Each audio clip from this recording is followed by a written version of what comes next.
اخلاص والے ہدایت کے چراغ ہیں، اور اپنا ہدایت ان سے ملتی ہے، وہ جیتے ہیں تو بھی ان سے لوگوں کو ہدایت ملتی ہے، وہ دنیا سے پردہ کرتے ہیں تو بھی ان لوگوں کو ان سے ہدایت ملتی ہے۔ عزیزان محترم، اسی کو بتایا کہ اپنی زندگی کو عمل والی بناؤ اور اس عمل کی استقامت رہے۔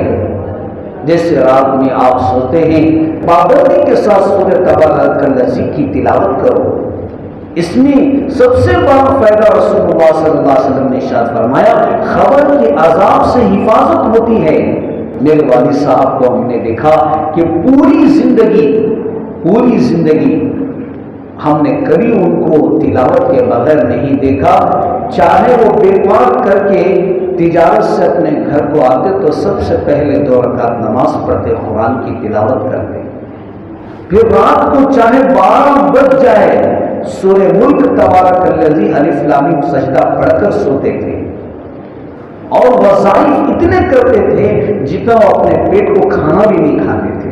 یہ اعمال ہیں، اس اعمال سے زندگی کے اندر عمل کا نور پیدا ہوتا ہے۔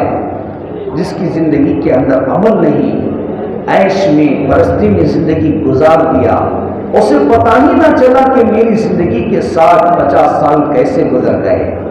عزیزان محترم، زندگی تو برف ہے، وہ تو پگھل ہی جائے گی، لیکن حاضری کا وقت جب ہوگا تو اللہ کی مدد ہمیں کیسے ملے گی؟ اخلاص ہماری زندگی کے اندر ہوگا، قرآن کی تلاوت کر رہا ہوں میرا اللہ راضی ہو جائے۔ بعض لوگ کہتے ہیں کہ کیا عمل کرنے سے کیا ملتا ہے؟ ہم نے دیکھا کہ آخری کے 2 دن میرے والد محترم جو انتقال کیے، اتنے خوبصورت دن تھے جس کو میں آپ کے سامنے بیان نہیں کر سکتا۔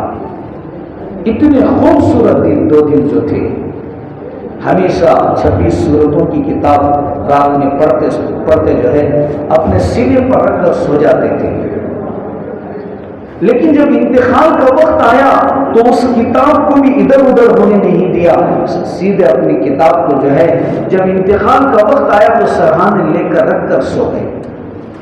وہ آخری وقت تھا ان کا، اور اتنا خوبصورت وقت تھا، جتنے رشتہ دار آئے اور جتنے دوست احباب آئے سب سے ملاقات کی، سب سے بات کی، سب سے معافی مانگی، اور انتقال کے بعد کئی گھنٹے تک ان کے پیشانی سے پسینہ نکل رہا تھا۔